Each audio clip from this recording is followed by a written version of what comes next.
house of Giacomo Casanova, famous lover. So welcome to Venise, the city of Casanova.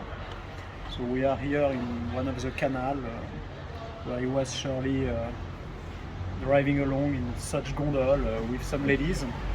However, he was not only a seductor, he is more problematic character, but very important and interesting in terms of history, because he wrote his memoirs, Histoire de ma vie, which is a perfect picture of the 18th century, very interesting, despite the character itself was problematic. And we will see that.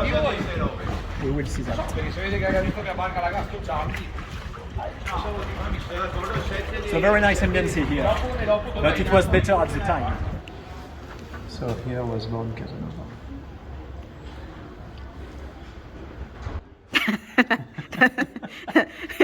That's the extent of your narration. Yeah, but he was born there. He's someone very important because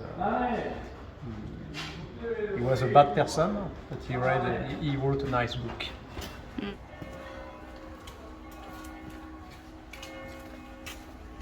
Okay, so Casanova lived actually in that street despite he was born in the other one. So as you can see, it's a little bit dark. Maybe it triggered his willingness for more playful life.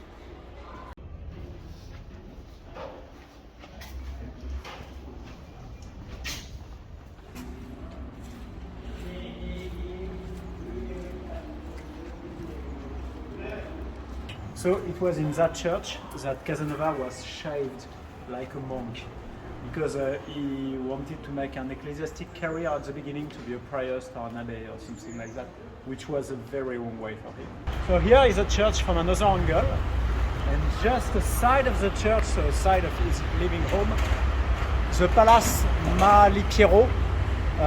We will explain a little bit about that, but he spent a lot of time in youth. It's where he used to learn the great society lifestyle, because he seduced a very old senator, Malipiero, when he was young, to get, let's say, protected by him and benefit from his surrounding and society. So as you can see, it's a very large building because it was a very rich guy from the city. Let's see it from the canal, it's more impressive. Pay attention, it's slippery.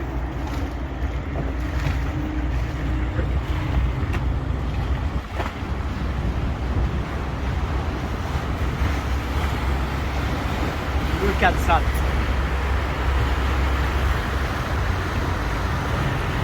So at that time, all the very rich people had their personal boats.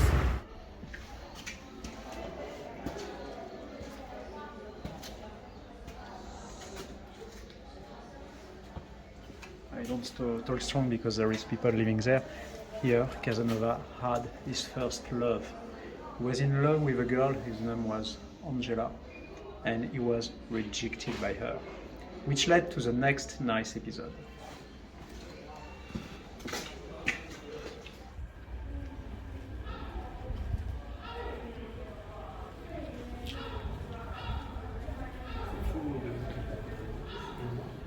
So, very important moment now. Here, this place, Casanova lost his virginity.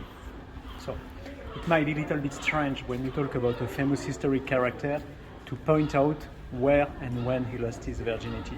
He was like 16 with two girls, Nanette and Marton, who were the friend of Angela, who rejected him. And so it was like the plan B.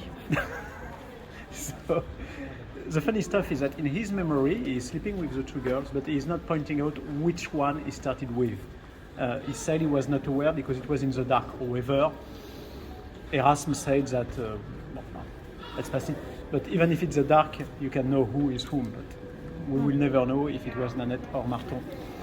The first one who made Casanova lost his virginity. It was a nice place though. Have a look. So we are here in the Calle Rigotto, which was the street where there was a lot of place for gambling, playing cards and all that. Casanova was a specialist. He was even a little bit a scammer, or more than a little bit. And used to spend a lot of time in that street, which is very close to the Palazzo San Marco. Quite a convenient place. Now there is nothing, just normal buildings, hotel, I don't know. So all gold times have passed.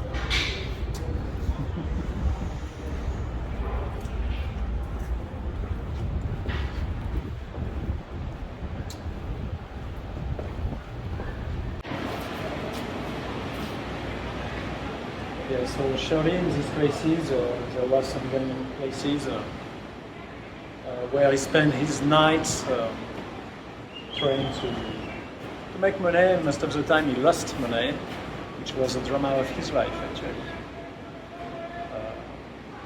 Very good to spend, to take advantage of life without being worried by the next day, which is a bad example. Because it pushed him to the worst scamming, especially after when second part of his life when he was in Europe, especially in Paris, where he scammed the old woman, the Marquise d'Urfé, makes her trust that she will reborn as a child and have a second life. And Casanova was making himself appear like a magician, which some people would trust at the time, and was literally sucking the money from that. He had some issue, of course, with justice in many countries, in many cities, and was expelled several times. He was expelled from Vienna, for example.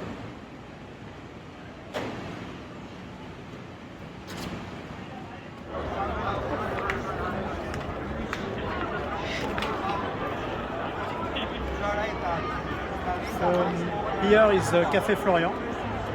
It's one of the oldest cafés in Europe, maybe the second after the Procop in Paris. And the specificity of this cafe, it was attended by Casanova because it's the first one in which women were allowed, which is detail which has not to be neglected because it was more than 2 centuries ago. So it was quite a progress in the time, given that still today women are forbidden in some café in Paris. You can trust me, go in the north of Paris, you will see.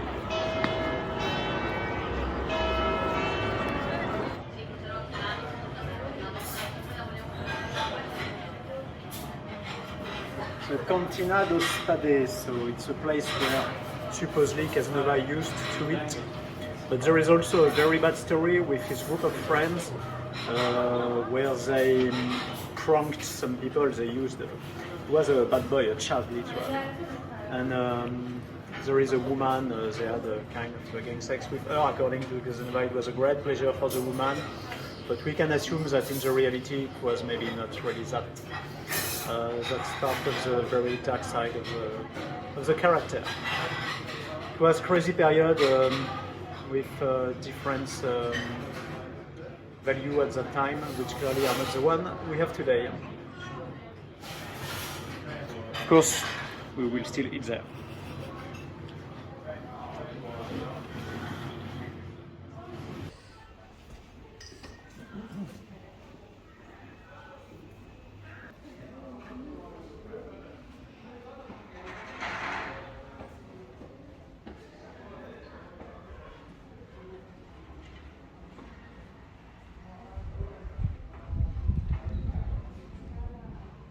So, that is the Tix Bridge.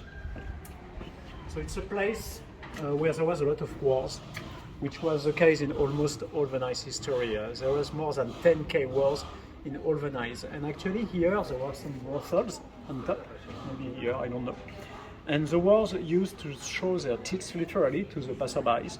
And it was actually encouraged by the authority of the city because they were fearing almost on top of everything the crime of sodomy, homosexuality, which were called in the Mémoires of Casanova by anti-physiciens, which means in French anti-physicians, so funny names.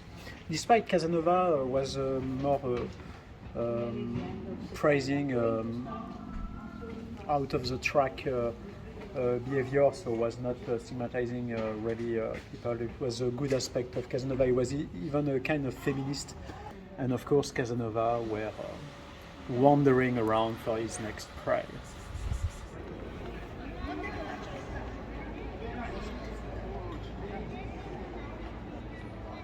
So here is the Palazzo Soranzo.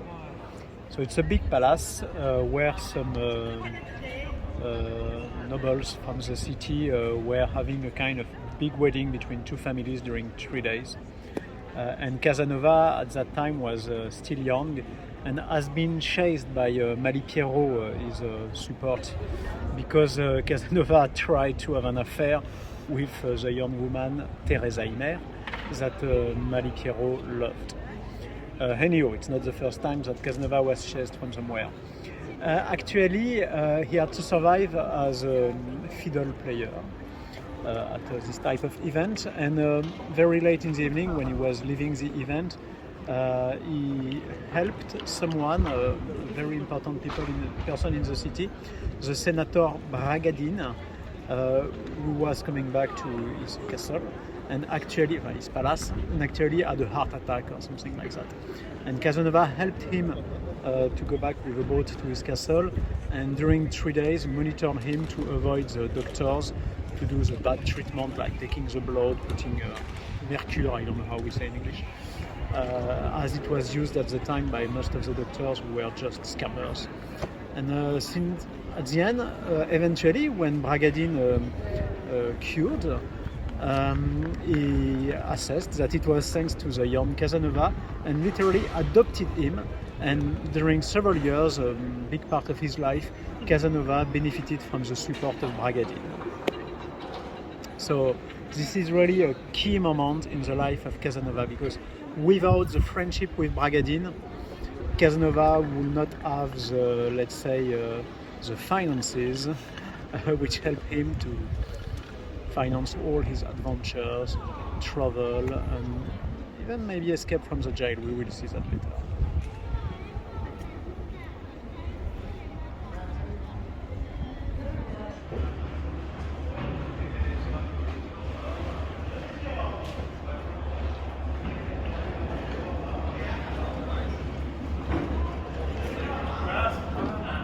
So this castle, this palace, is the Bragadin Palazzo.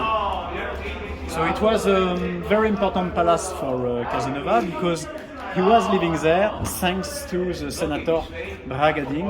I explained how he helped him in the past. And that's the reason why he could benefit from a lot of wealth, a lot of money, a lot of support from that man, whom he scammed to some extent. That's maybe one of the reasons he was jailed later. So a very nice place where he had his room. So actually that's the palace from the other side. So very, very large. Surely inside there is garden and so on. So actually Casanova was a little bit as I said, a kind of scammer. He used the less of consciousness of some people, even very smart people, but who had a lack of awareness of certain topic on which Casanova was very advanced. Like for example, people were trusting in magic, especially in La Cabale. Casanova was making people trust that he was mastering that, and it would help them to anticipate some future event by some calculation. He was very, very smart in doing this type of scam, and Bragadin helped him during many, many years. And maybe the authority of the city, when they jailed Casanova after, we will talk about that, it was maybe due to also this type of scam, which was very annoying for the authorities.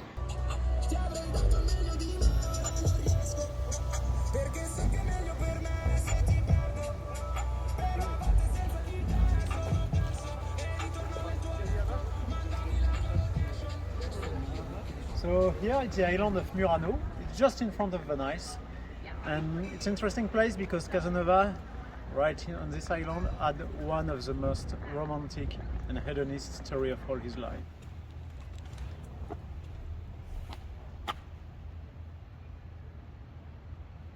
So this is the church Santa Maria degli Angeli. Very important in the life of Casanova, as I said, since he had here one of the most romantic love and hedonist affair in the whole human history, with two nuns. So the first one was not yet a nun when he met her. She was called Sissi in his memoir. She was named Caterina Capretti. And he met her in Venise. She was very young, maybe a teenager. And actually the father was not aligned at all with the prospect of such affair. And she was sent in the convent just behind this church. But Casanova was very heartbroken about that and decided to rent a flat on the island of Murano and to attend the service every day to try to meet her. And eventually what happened, a second nun fell in love with Casanova. Which is important to understand is the fact that the nuns were not girls who dedicated their life to God, but people, daughters from aristocrats who were sent for a few years in the convent. So she were not reluctant to get out of such convent for a moment, which happened. So Casanova befriended with someone which was the Cardinal de Bernis, ambassador of France, because the second nun, which was called MM in his memoirs, her real name was Marina Morozzini, actually also was in love with that cardinal and already had an affair with him. And he had a little casino, which is a small apartment that rich people had aside of their main family house for their own affair. So a casino in Murano, and they made literally a kind of threesome love relationship together with voyeurism, whereby Casanova was in one of the rooms and the cardinal looking through a little hole from the other room, looking about what was happening. And this lasted several months. And it was quite a good thing in the life of Casanova, because after, when he had to flee from Venise after his famous escape from the prison of the Ducal Palace, he could find the support of the Cardinal de Bernis, ambassador of France, in Paris, which helped him to benefit from the aristocracy life and even to create the national lottery in France, which made his fortune.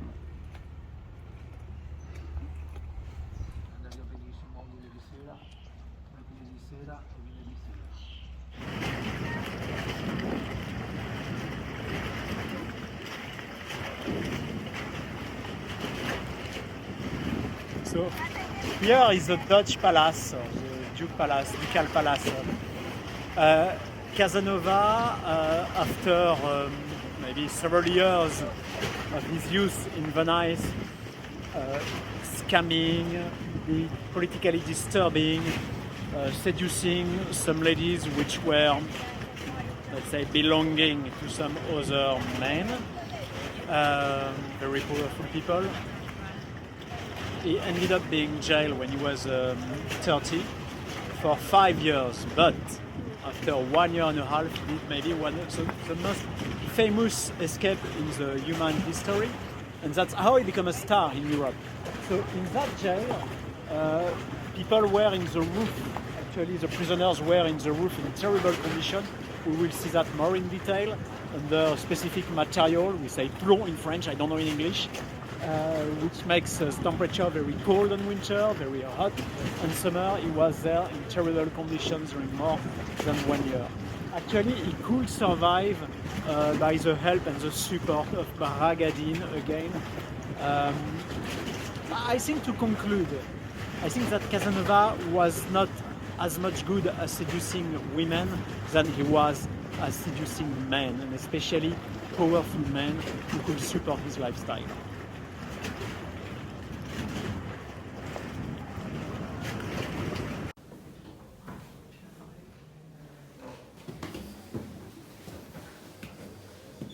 So here was the first cell of Casanova, but just before he was ready to escape, he was moved to a second one.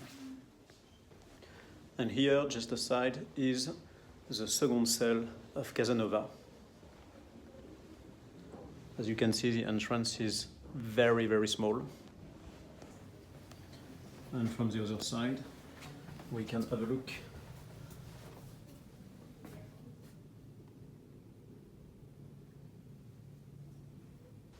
So actually, he made a hole in the roof and escaped with another prisoner by the cellar. So actually he went back down after by some secret doors he was aware of because he had some free walk in the jail. So we are back in the main part of the palace. And then from there, could go down and escape normally. So actually he escaped by the golden stairs, which is called the golden stairs because there is some gold on the roof, so by the main gate, which was quite stylish. So actually the day when Casanova planned his final escape, there was a huge festival inside the palace, and so that when he went back at the morning very early in the main courtyard, he could just tell to the guard that he was just stuck at the end of the party and had to go out, that he was an aristocrat who was invited, and that's it. He was actually very well dressed because as a privileged prisoner, with all the money he was sent by his protector, he could have furniture, good clothes, and that helped him a lot, of course. So here you see the Ducal Palazzo from another angle. And we need to understand the history of Casanova. It's about that escape. Because after having escaping from that jail, he could not come back to Venice and had to travel all around Europe with the support of Bragadin, of course. After he made his whole wellness by creating the national lottery in France. And it was really a life of exile. And he could come back maybe 20 or 25 years later and finish miserably.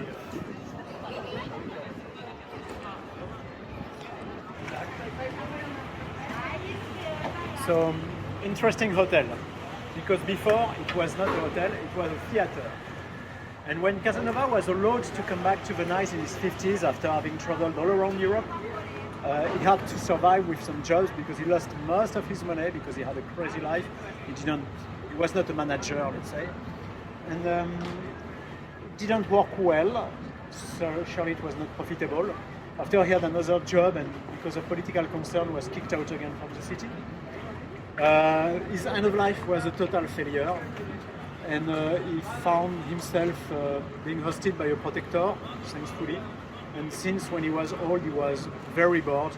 He used this time to write his memoirs, and that's how he became Casanova, the famous guy we know today.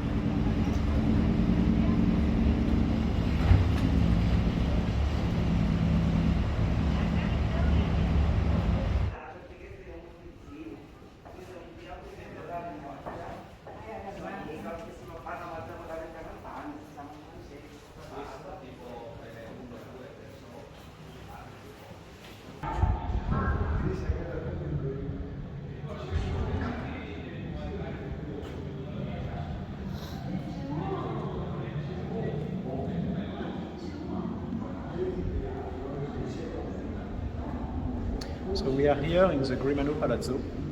Actually, the Grimani family was a patrician family, a great family from the Venetian nobility.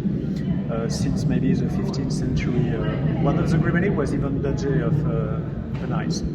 Actually, this family supported Zanetta, the mother of Casanova, who was an actress, and surely helped for the education of Casanova, who spent some time in this palace.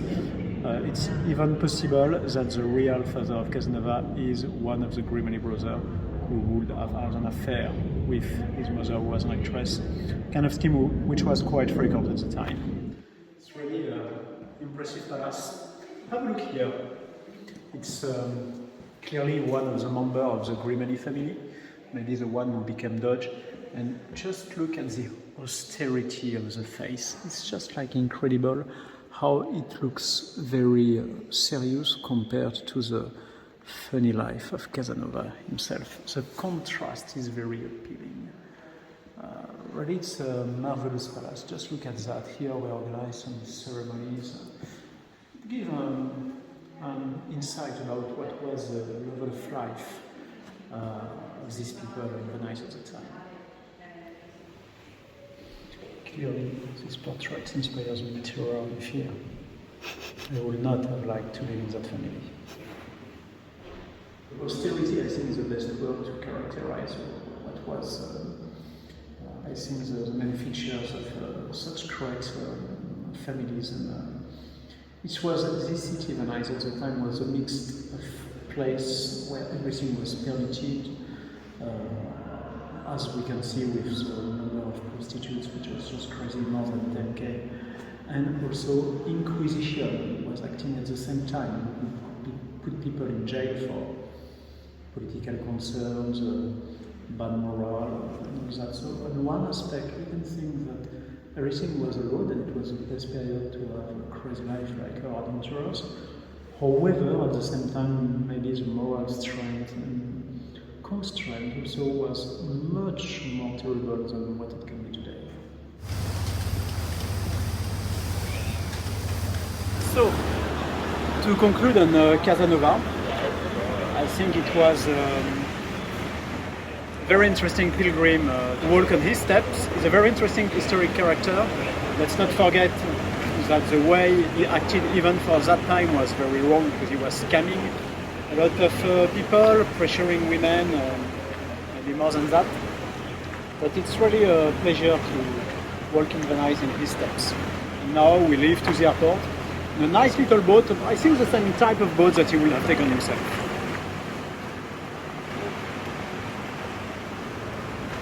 It is to go to the airport? Yes, Marco Polo. Marco Polo, okay. Nice. Yeah, I was not thinking he would go by the canal actually.